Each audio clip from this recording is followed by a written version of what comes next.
वैशाख महिना भित्र आउन लागेको कुन कुन कम्पनी हो, कुन कुन कम्पनीमा हामी भर्न पाउँछौ र कति कति निष्कासनमा आउन लागेको हो, कुनमा भर्दा कति नाफा कमाउन सकिन्छ, सम्पूर्ण जानकारी यो भिडियोमा हामी दिनेछौ। सो यो भिडियोलाई स्किप नगरी लास्टसम्म हेरिदिनु होला। साथै यस्तै IPO, FPO, mutual fund, share बजारको जानकारीको लागि यस च्यानललाई सब्स्क्राइब गरी साथ दिनु होला। पहिलो सान्वी इनर्जी कम्पनी रहेको छ। यो धेरै राम्रो संख्यामा शेयर निष्कासन गर्न लागेको छ। यो कम्पनीको निष्कासनको जिम्मा नेपाल एसबीआई मर्चेन्ट बैंक लिमिटेडले लिएको छ। यस कम्पनीले पहिलो चरण र दोस्रो चरण गरी 100 रुपियाँ अंकित दरले 37,90,000 किता निकाल्न लागेको हो, जसमा पहिलो चरणमा वैशाख 5 गतेदेखि आयोजना प्रभावित बासिन्दाको लागि 8,80,000 किता र विदेशमा रहेको नेपाली नागरिकको लागि 2,91,000 निष्कासन गर्दैछ।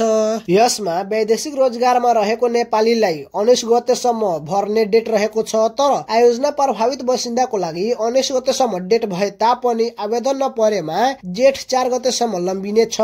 आयोजना प्रभावितमा इलाम नगरपालिकाका वार्ड नम्बर 10, माई जोगमाई नगरपालिकाका वार्ड नम्बर 1, 3 र 4, सूर्य उदय नगरपालिकाका वार्ड नम्बर 10 र 11 का बासिन्दाहरूले मात्र यो आइपीओ भर्न पाउने छ र अन्तिममा सम्पूर्ण बाँडफाँड भएपछि सर्वसाधारणको लागि 28,19,000 किता शेयर निष्कासन हुनेछ। आइपीओ निष्कासन अनुमति पाएको दोस्रो कम्पनी राष्ट्रिय वाणिज्य बैंक रहेको छ। राष्ट्रिय वाणिज्य बैंकले निष्कासन गर्ने डिभेन्चर आइपीओ हो। यो बैंकले वैशाख 7 गतेदेखि डिभेन्चर आइपीओ निष्कासन गर्नेछ भने यस बैंकले आरबीबी 2088 नामक डिभेन्चर आइपीओ खुला गर्नेछ। यस डिभेन्चरको समय अवधि 10 वर्ष रहेको छ भने यसमा लगानीकर्ताले वार्षिक 7% का दरले ब्याज पाउनेछ। डिभेन्चर के हो तपाई बुझ्नु भएको होला। यदि बुझ्नु भएको छैन भने यसरी बुझ्नु होला।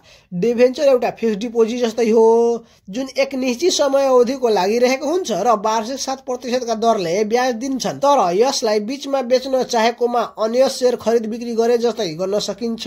यस बैंकले 1000 रुपियाँ अंकितका दरले 25 लाख डिभेन्चर आइपीओ जारी गर्ने भएको छ।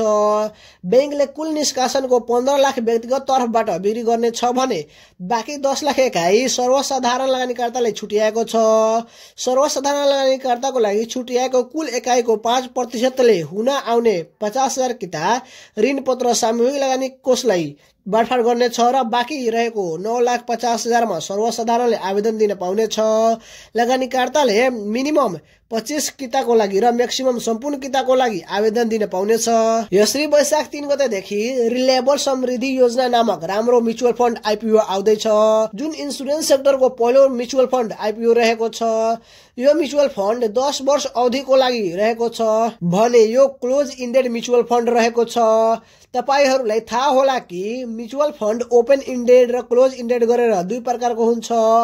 ओपन इन्डेडमा लामो समयको लागि लामो लगानी गर्ने गरिन्छ, तर क्लोज इन्डेड म्युचुअल फन्डमा एक निश्चित समयको लागि लगानी गरिन्छ र समय अवधि पूरा भएपछि म्युचुअल फन्ड म्याच्योर हुन्छ र प्रॉफिट तथा लगानी हाम्रो खातामा आउँछन्। यस कम्पनीले 10 रुपियाँ अंकितका दरले 10 करोड एकाइ म्युचुअल फन्ड आइपीओ बिक्री ल्याउने भएको छ। यसैगरी वैशाख 8 गते आउन लागेको आइपीओ ट्रेड टावर कम्पनी हो। ट्रेड टावर कम्पनीले पहिलो चरणमा वैदेशिक रोजगारमा रहेको नेपाली नागरिकहरूको लागि आइपीओ निष्कासन गर्नेछ। यो कम्पनीले वैशाख 8 गतेदेखि आवेदन दिन सक्ने गरी व्यवस्था गर्दै आइपीओ निष्कासन गर्न लागेको छ।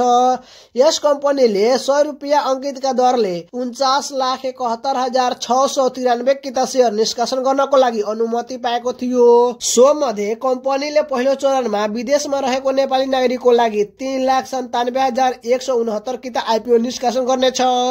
आइपीओ निष्कासनको लागि गराइएको रेटिङमा इक्रा नेपालले कम्पनीलाई BB- रेटिङ प्रदान गरेको छ।